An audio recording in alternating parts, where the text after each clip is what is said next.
এটা হয়তো অনেকে বলবে কাল্পনিক গল্প, কিন্তু না, এটা আমার সাথে ঘটে যাওয়া গল্প। প্রায় 5 বছর পর সে আমার খোঁজ নিতে আসে।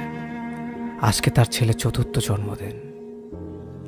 পরিবারের অজুহাত দেখে 7 বছর রিলেশন ভেঙে চলে যায়। তারপর থেকে আজ অব্দি কোনো যোগাযোগ ছিল না। আমিও চেষ্টা করিনি, আমি ভেঙে পড়িনি, যথাযথ সবার সাথে মিলে চলেছে।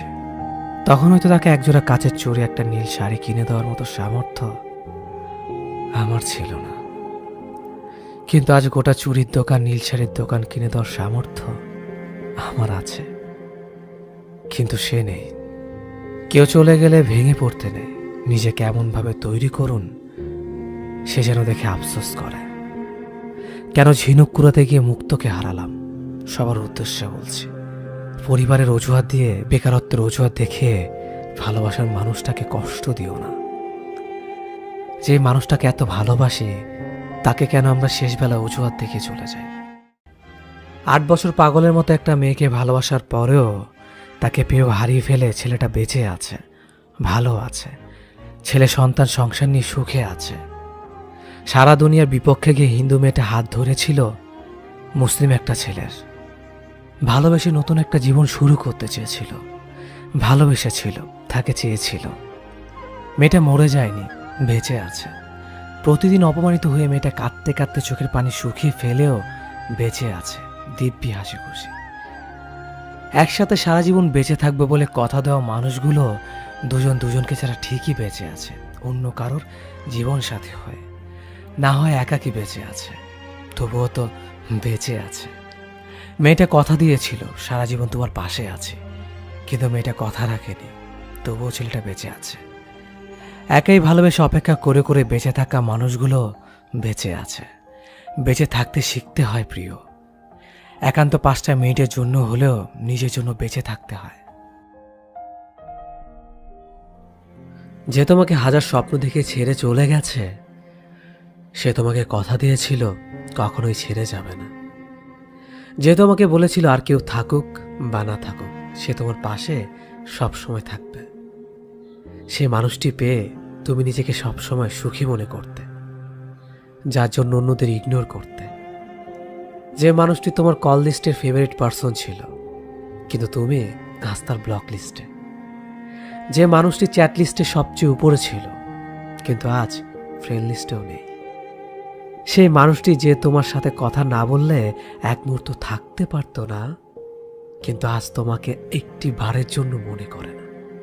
সেই মানুষটা যে তোমাকে দেখার জন্য দূর দূরান্ত থেকে চলে আসতো, কিন্তু তুমি আজ কেমন আছো তা জানারও প্রয়োজন মনে করে না। সেই মানুষটা যে তোমাকে বলেছিল তোমাকে হাসলেই সুন্দর লাগে, কিন্তু আজ সেই তোমার নীরব কান্নার কারণ। সেই মানুষটি যার মায়ায় পড়ে তুমি তাকে অন্ধ বিশ্বাস করে দিনের পর দিন ঠকেছ, যে তোমাকে ভালোবাসার নামে বাস্তবতা শিখিয়েছে, যে তোমাকে শিখিয়েছে প্রিয়জন বলতে কেউ নেই, আসলে সবাই প্রয়োজন। চাইলে হয়তো সেই মানুষটাকে ভুলতে পারবে না, ভুলতে পারবে না তার সাথে কাটানো স্মৃতিগুলো। আসলে ভালোবাসা বলতে কিছুই নেই, যা আছে মায়া আর আবেগ। আর যখনই তুমি কারো প্রতি বেশি মায়া বাড়াবে, তখনই তুমি অবহেলার পাত্র হয়ে যাবে। একদম বাস্তব কথা। আর এই অবহেলা তোমাকে তিলে তিলে শেষ করে দিবে, কারণ অবহেলা জিনিসটা বিষের চাইতেও বেশি তিতা।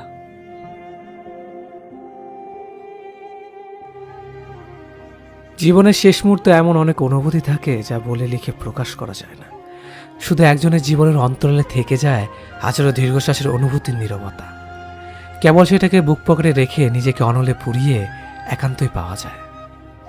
জীবনে কারো সুখের কারণ হয়ে যে অনুভূতি তৃপ্তি পাবেন, নশ্বর পৃথিবীতে সেটাই কালজয়ী সুখ। আর জীবনে কারো উপর ভরসা না করে কেউ আমার উপর ভরসা করুক, এমন প্রত্যাশায় জীবন করুন।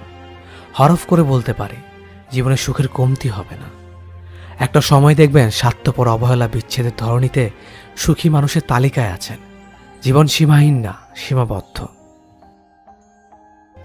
মেয়েদের মেকআপহীন ছবিতে আমি কখনো লাভ রিয়েক্ট দিতে মিস করি না। আমি চাই অন্তত তার নিজের ভেতর একটা বিশ্বাস জন্মাক, আমি আসলেই ভীষণ সুন্দর। এই যে একটা আর্টিফিশিয়াল প্রলেপ থেকে নিজেকে মুক্ত করবার সাহস, এটাকে শ্রদ্ধা না জানানোটা অন্যায়। যদিও তার গালের ব্রণ, চোখের নিচের কালি, শ্যামলা গায়ের রং স্পষ্টভাবে বোঝা যায়, তবু এই মানুষটা সবচেয়ে বেশি সুন্দর কেবলমাত্র তার মানসিক শিকল থেকে বের হয়ে আসবার সাহসিকতার জন্য।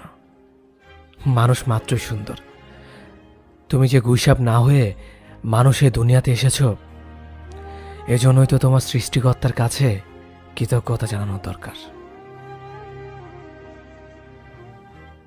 কষ্ট পেতে পেতে খারাপ সময় দেখতে দেখতে আমরা একসময় অভ্যস্ত হয়ে যাই, স্ট্রং হয়ে যাই। খারাপ সময় আসলেও সেটা নিয়ে ভাবি না, কেউ ছেড়ে গেলেও কষ্ট লাগে না, কেউ ইগনোর করা শুরু করলেও পাত্তা দিলাম না, মুড নিয়ে নিজের মতো থাকা শুরু করি। আমাদের খারাপ সময়গুলো আমাদের প্রচণ্ড কষ্ট দিলেও এই সময়গুলোর প্রতি কৃতজ্ঞ আমরা। এই খারাপ সময়গুলোই আমাদের মানুষ চিনিয়েছে, স্ট্রং করে তুলেছে। আজকাল যাই হোক, আমরা পাত্তা দিলাম না, মুড নিয়ে চলতে থাকি। তাই মাঝে মধ্যে এই খারাপ সময় আসা দরকার, অনেক কিছু শিখবেন। আমরা কেউই চুপচাপ স্বভাবের না, আমরা প্রত্যেকেই প্রচুর কথা বলতে পারি, প্রচুর আড্ডা মারতে পারি, তবে সেটা সবার সাথে নয়। এমন অনেক মানুষই আছে প্রায় সবার থেকেই শুনে, তুমি এত চুপচাপ থাকো কেন, তুমি কথা কম বলো কেন। এসব কম কথা বলা মানুষরাও প্রচুর বকবক করতে পারে, শুধু সেসব শোনার জন্য বিশেষ মানুষ হতে হয়। সেই সব বিশেষ মানুষটাই হয় কথা ফেলার ডাক বক্স। সে কথা ফেলার ডাক বক্সে আমরা সারাদিন আমাদের প্রয়োজনীয় অপ্রয়োজনীয় সব টাইপের কথা ফেলি। এই কথা ফেলার ডাক বক্স সবার থাকে না, যার থাকে সে সারাদিন বকবক করে, আর যার থাকে না সে চুপচাপ থাকে। সবাইকে তো আর সব বলা যায় না।